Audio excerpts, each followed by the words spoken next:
this is my chayote now. See? Mas mataas na sa akin. Dati ganito lang siya kalaki. Kaya mas mataas na sa akin, no? Ay, kaya nga lang, lumalamig na at wala pa naman din mangyayari. Bata pa siya. Pero siyempre, natutulog ko sa sayote. Itong dulo niya is kinakain sa salad. So, pwede siyang salad. Pero kinakain din natin ito, di ba? Hindi ko ma-imagine, malalaki siya ng ganito. Ang nakakatuwa. Niluluto ito ha, na parang regular na greens. Pero pwede sa salad, nakakain siya ng ganito.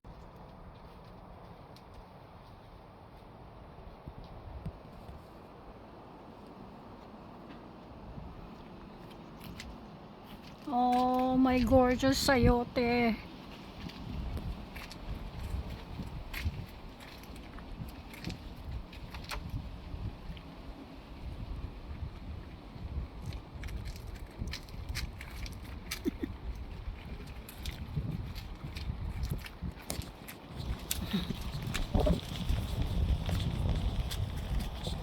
Talagang hindi ko kalain na lalakas siya ng ganyan. Mas malaki pa sa akin. Kailangan din siyang i-prone. Pag prone mo siya dito, lalakas yung kanyang mga side shoots. Yan, kagaya nito. Pinawasan ko siya dito. Ayan, no? Kaya naglalawa siya dito.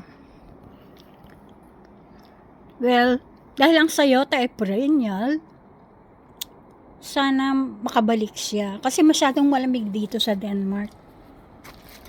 Malamig sa Denmark, kaya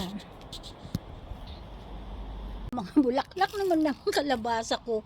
Puro lalaki. Ayan. Kasi pag babae, meron siya kaagad ditong bilog. Ayan. Ito po, lalaki siya eh. Ang mga nakikita ko, puro lalaki. It's raining man na kalabasa. Okay.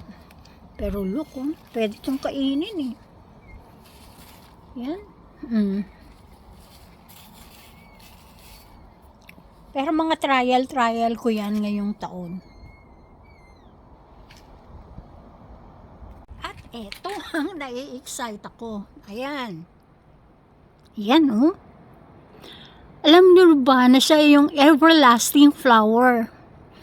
Na natatandaan ko noon, tuwing graduation, sinasabi siya sa liig.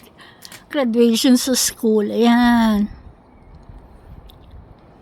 Yan. Actually, kahit noon sa Baguio, merong everlasting plants. Pero hindi pa ako nakakita. Pero ngayon, nagkaroon ako. Tinanim ko, ayan, no? Ang graduation day. Instead ng sampagita, everlasting. Ito, kahit late na, dahil may nakita kong hinog na ang palaya sa sentral, ayan, subukan ko siyang i-germinate. At kung hanggang saan siya, para sa susunod, alam ko na kung anong gagawin. Buto ito ng ampalaya. O bitter gourd. O bitter melon. Good luck, ampalaya.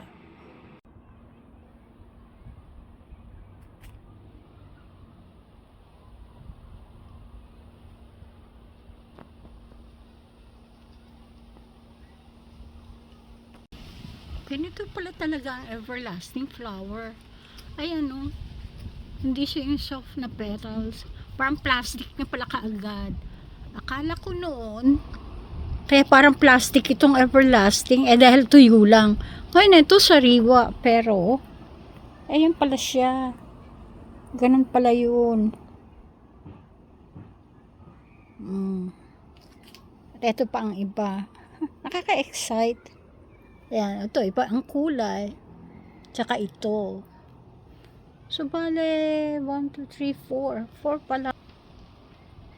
Mipat naman siya dun sa isa, oh. Cute naman. Dito rin, 4. Pero, isa pa lang itong may bulaklak. Oh. Kulay puti naman siya. Ano? Parang tutusok-tusukin ka. Ganyan pala ang everlasting. Nej, kom nu her til mig, siger I. Ayaw. Yeah, go.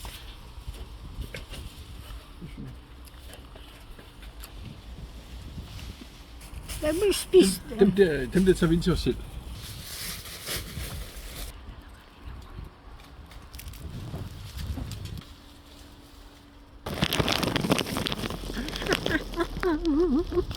Eto, magsasaka na naman ako. Yan o. Eto yung vertical planter na binili sa Timo. Ayan siya. Inassemble ko na. Ayan, ganyan. Patong-patong lang. Pero okay lang. Kahit wala siyang nandito, no? Wala siya ditong poste.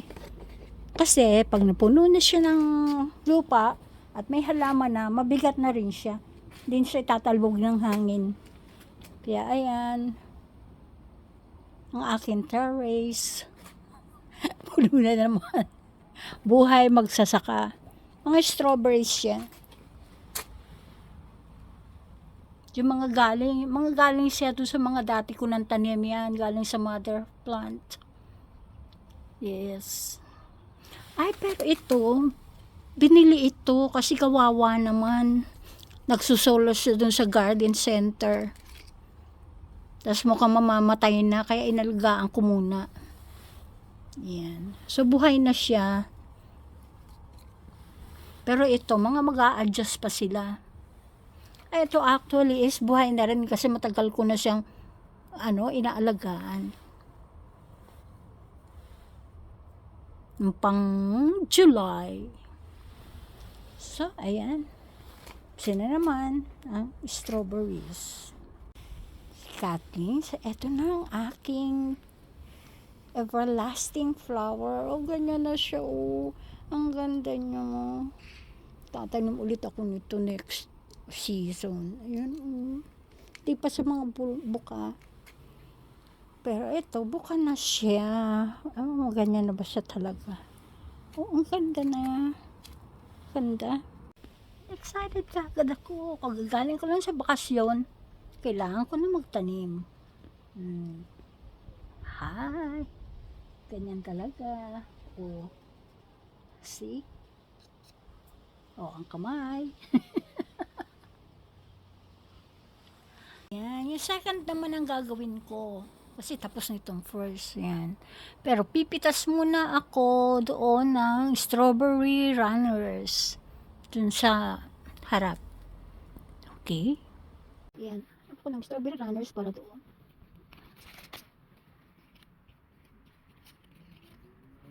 Medyo ang mga ugat. Ito pa. Maliliit pa, pero pwede na siguro ito. Maliliit pa ang ugat. So, eto na yung mga pinanguha ko.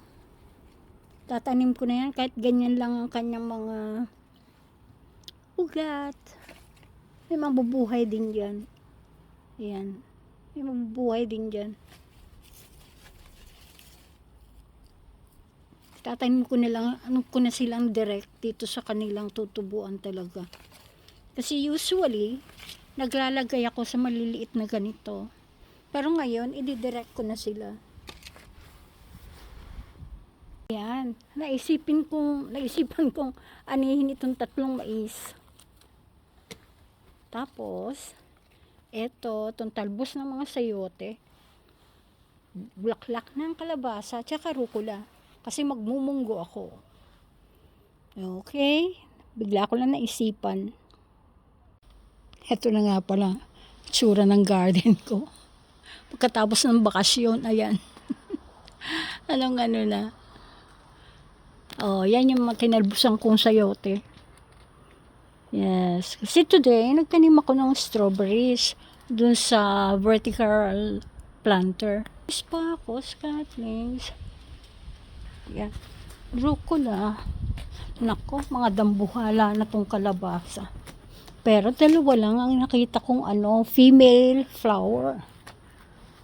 So, ayan ang aking mga ngayon. Kailangan diligan ko itong loob ng greenhouse.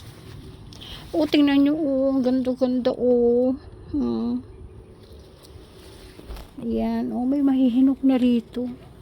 Ay, ang ganda-ganda niya, cluster siya talaga. Ayun yung mahihinog na, nakita nyo ba? Yung kulay. Hindi. Ayun. Hinog na, yung kulay na yun. Pero tingnan nyo, ang ganda, cluster. Siyang klase ng cherry tomato. Pakita. Ng bakasyon, ayan. Naghahulugan ang mga kamatis ko. Ayan. Kahulugan. Ayan, may pepino. Yan, nanguha na ako dito kanina ng pantanim na strawberries. So, ayan, ayusin ko na rin sila unti-unti. Kasi nga, na ngayon, autumn na. Ligpitan na. Yan. Para love may kamatisan. Ayan. At ang grapes ko ngayon, konti lang naging bunga niya. Kasi ang dami-daming dahon. Minsan pag busy ka, hindi mo na talaga na up to date ang iyong pag-aalaga. Ayan, Yun lang siya.